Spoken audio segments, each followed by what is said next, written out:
first one is that the space that we believe is empty is not really so empty. It's full of a living essence, of a living material that we're only beginning to understand, number one. And number two, the fact, and it is a fact now, that we may have experiences inside of our bodies that influence the world beyond our bodies through the conduit of what's in this space. 44, the father of quantum physics, Max Planck, identified the existence of this field, and he called it the matrix. He said, underlying everything that we see, our bodies included, everything we see in the world around us in our bodies, he said, there's the existence of what must be a conscious and intelligent mind. This is his language in 1944. He said that this mind is the matrix of all matter.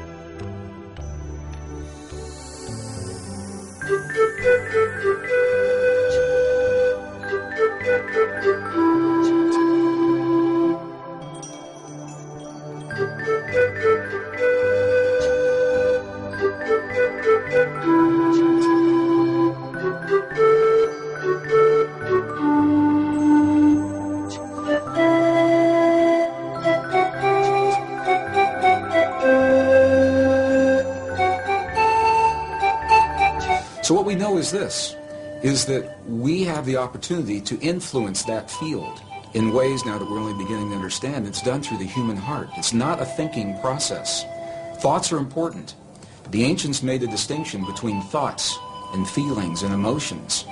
And it's the feelings that are centered in our heart, what are called coherent, heart-based emotions.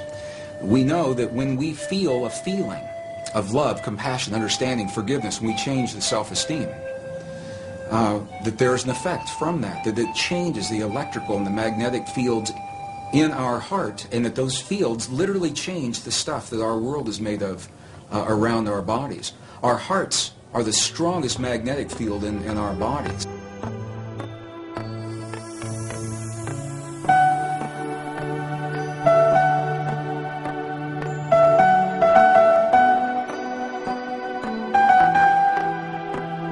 So when we have feelings in our hearts, we're changing the field that connects the stuff everything is made of, and we literally are altering our physical reality in ways that sound miraculous in Western science.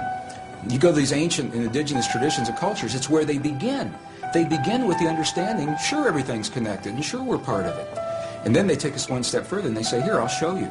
I'll show you how to create the effects in your body so that you can heal your body, and you can heal the bodies of others. You can change your self-esteem, and your body will mirror that change.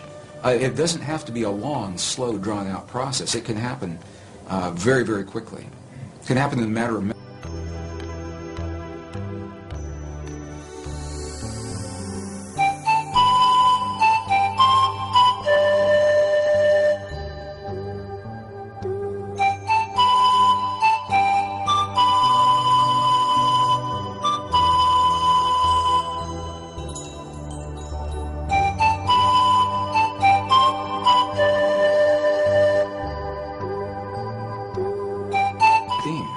And the thought is important.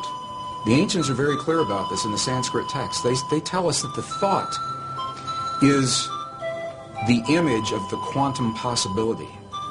So in other words, in the realm of all possibilities, everything already exists. My friend's perfect relationship and the worst one he'll ever have. The lightest of the light, the darkest of the dark. Our greatest healing and our greatest suffering, they're already there. And what they invite us to do in these ancient traditions is to reach into those possibilities with our mind. This is the power of the mind. In isolate, we lock in one of those possibilities. So now we have taken it and identified it. However, to bring it into this world, to breathe life into that possibility is the power of human emotion. Our love for that possibility, or our fear of that possibility, either one will work. To bring that quantum possibility into the particle reality of our everyday lives. We don't have to know that. It sounds very technical. We just...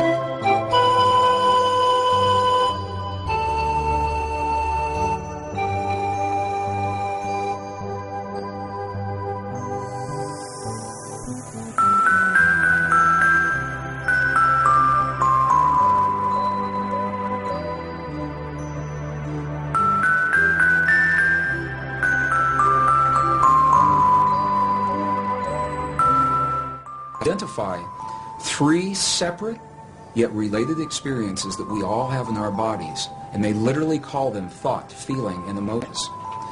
So when we think about something, we picture it in our mind, that perfect relationship or peace between nations.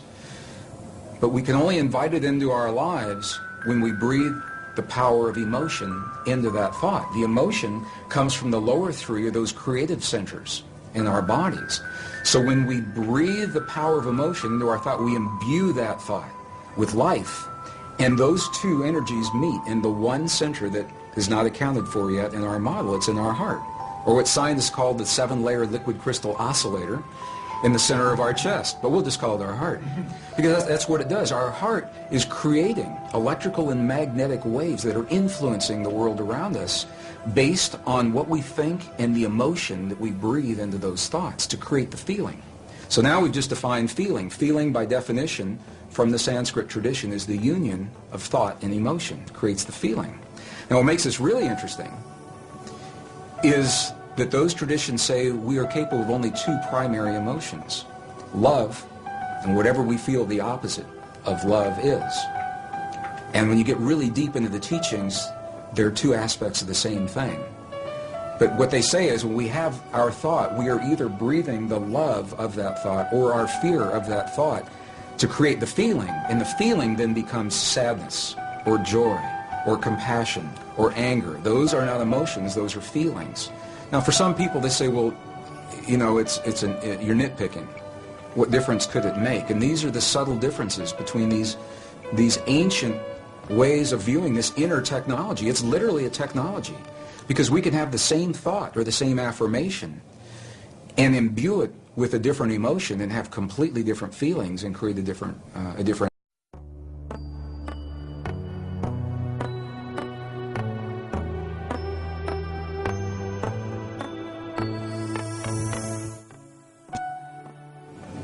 1998, I had my first journey into the highlands of central China and Tibet. And it was during that time we were given a personal audience with an abbot, who's an elderly leader of a particular sect in the monastery.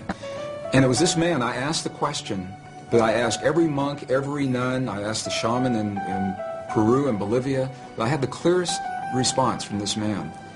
And I asked him a question. I said, when we see your prayers on the outside, and we see you in the chanting hall for 12, 16, 18 hours a day, and we see the bells and the bowls and the mudras and the mantras and the gongs and the chimes and the incense, when we see your prayers on the outside, I said, what are you doing on the inside? And this was the man that looked at me. He said, you've never seen our prayers, because a prayer cannot be seen. He said, what you see are the things we do to create the feeling in our body, and the feeling is the prayer.